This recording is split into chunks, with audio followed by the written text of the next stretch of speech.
वंदे मातरम। नमस्कार, जय श्री राम। आज एक अलग विषय पर फिर मैं आपसे बात भी कर रहा हूँ और जो जानकारियाँ निकल कर के आई और जो मेरे सूत्रों ने बताया वो बात हम आपसे कर रहे हैं। गोविंदा बहुत बड़े एक्टर हैं, सुपर डुपर उन्होंने फिल्में दी है और रंगीला राजा, जीजा और वो लड़की नंबर 1 और क्या बहू नंबर 1 और हीरो नंबर 1 और हीरोइन नंबर 1 और बहुत सारे उन्होंने नंबर 1 के भी बनाए सीरियल में। रवीना टंडन से लेकर के बहुत सारी उनकी बड़ी जोड़ीदार अभिनेत्रियां रही हैं। अभी विषय ये आ रहा है कि उनकी और उनकी धर्मपत्नी सुनीता आहूजा के बीच में तलाक तक मामला चला गया। उस पर हम बात करना चाह रहे हैं। जो सूत्र निकल के आए हैं और जो अफवाहें चल रही हैं, अफवाहों का सार क्या है वहाँ तक भी चले जाएंगे और सच्चाई क्या है वहाँ तक भी हम पहुँचेंगे छोटा सा वीडियो में, ताकि अफवाहों पर विराम भी लगे और साथ ही सच्चाई क्या है उससे भी हम परिचित हो सके और उससे सबक भी सीख सके। हुआ ये कि आप जानते हैं पहली बात तो कि गोविंदा का असली नाम गोविंदा नहीं है, उसका नाम है अजय आहूजा। अजय आहूजा और इनकी पत्नी का नाम है सुनीता आहूजा। ये आहूजा परिवार, ये दोनों पहले रिश्तेदारों के घर ही रहा करते थे, मिलते जुलते, और इन्होंने 1986 में शादी कर ली, संघर्ष किया। सुनीता बहुत समझदार महिला रही है और गोविंदा भी समझदारी रहे होंगे। तो उन्होंने दोनों की शादी हुई और 1-1.5 साल के बाद में एक बिटिया हो गई। नर्मदा नाम बता रहे, को टीना नाम बता रहे, लेकिन नर्मदा नाम है, ऐसा जो सूत्र मेरे उन्होंने बताया। नर्मदा आहूजा उनकी बिटिया। फिर कुछ अंतराल के बाद में एक बालक भी, बेटा भी उनका हुआ, यशवर्धन। ये इस तरीके से 2 बच्चों की ये माता पिता। बहुत अच्छा सा चल रहा था और धीरे धीरे जब आदमी यश कीर्ति पर जाता है तो उसके पीछे बहुत सारी किंवदंतियाँ जुड़ती है, बहुत सारे लोग उससे जुड़ जाते हैं और ये जुड़े भी। कुछ हीरोइनों से भी इनके नाम जुड़ते रहे। नीलम खास तौर से ऐसी अभिनेत्री रही जिसके साथ गोविंदा का नाम जुड़ा और एक इंटरव्यू में तो खुद गोविंदा बोलते कि मैं तो नीलम से शादी ही करने वाला था। तो यहाँ तक भी उनकी स्वीकृति। दरअसल क्या है, एक चीज़ हर स्त्री जानती है कि पुरुष मन से तो बालक होता है। पुरुष चाहे किसी वय का हो जाए, किसी उम्र का हो जाए, लेकिन उसके भीतर एक बचपना, एक अबोधता या स्त्री के हाथों ठगे जाने की संभावना सदैव बनी रहती है। कोई पुरुष अगर ये कहता है कि नहीं मैं ठगाया नहीं या मैं ठगा नहीं सकता, तो मान के चलिए वो अर्ध सत्य बोल रहा है।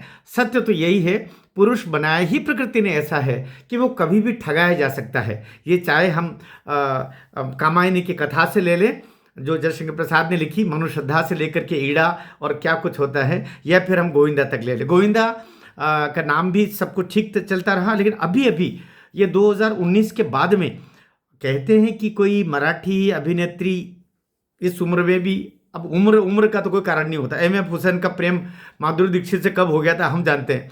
तो वो इस पर प्रेम और आकर्षण ये तो प्रकृति प्रदत्त है।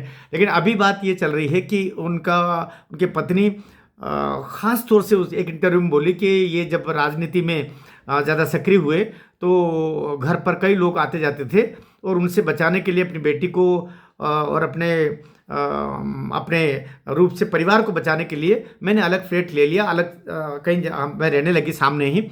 और तब से ही दूरियां, क्या होता है कि जब of the side of the mind वाली बात होती है, कोई दूर रह रहा है तो वो दृष्टि से और हृदय से अपने आप धीरे धीरे दूर होता जाता है। ये स्थिति उनके साथ में हुई, दूरियां होती गई।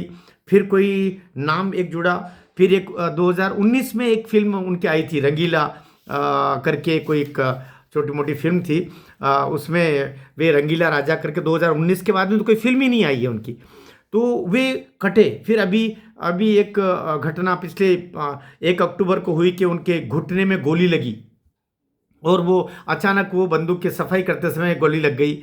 अब कहने वाले जो सूत्र बता रहे हैं कि दरअसल ये गोविंदा द्वारा आत्महत्या का प्रयास था और इसी प्रयास के बाद में उनकी पत्नी का जो उन्होंने अपील दायर कर दी थी तलाक की, उसके बाद में उनका मन बदला और फिर ये परिवार वापस जुड़ने के क्रम पर आया। अभी वापस कहीं न कहीं मनमुटाव की फिर खबरें आई।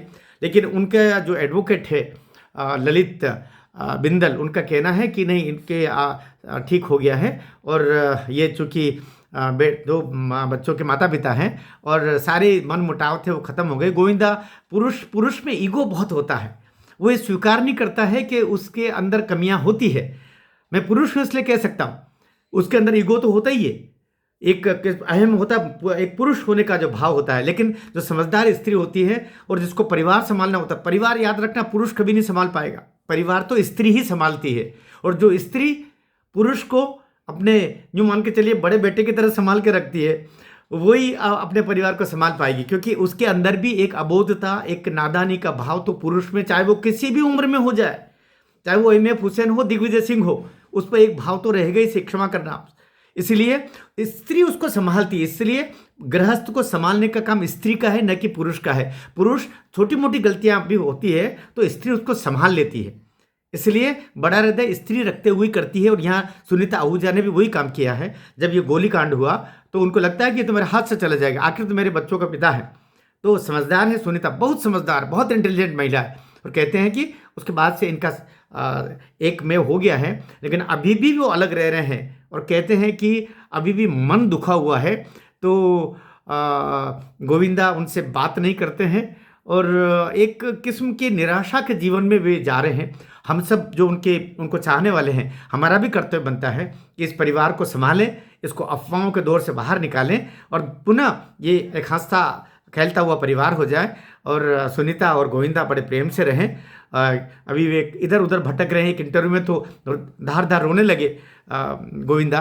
तो इस अवस्था से, निराशा से उनको निकाल करके प्रेम तक लाना होगा। मैं सोचता हूँ आपके कमेंट भी इसमें जाने चाहिए। ये कमेंट कहीं ना कहीं गोविंदा तक भी पहुंचेंगे, ये कमेंट कहीं तक सुनीता तक भी पहुंचेंगे, ये कमेंट उन परिवारों तक, उन कपल्स तक भी पहुंचेंगे जो टूटने की सीमा तक आ जाते हैं अपने अहम के कारण से। वापस जुड़ेंगे आपके कमेंट। इस वीडियो को आप शेयर भी कीजिएगा और नीचे कमेंट अवश्य दीजिएगा, मेरा आपसे आग्रह है। और अगर चैनल पर नए हैं तो सब्सक्राइब और कीजिएगा। मैंने शोधात्मक तरीके से ये पूरा वीडियो बनाया है, आपको अच्छा लगेगा, मैं ऐसा विश्वास करता हूँ। भारत माता की जय।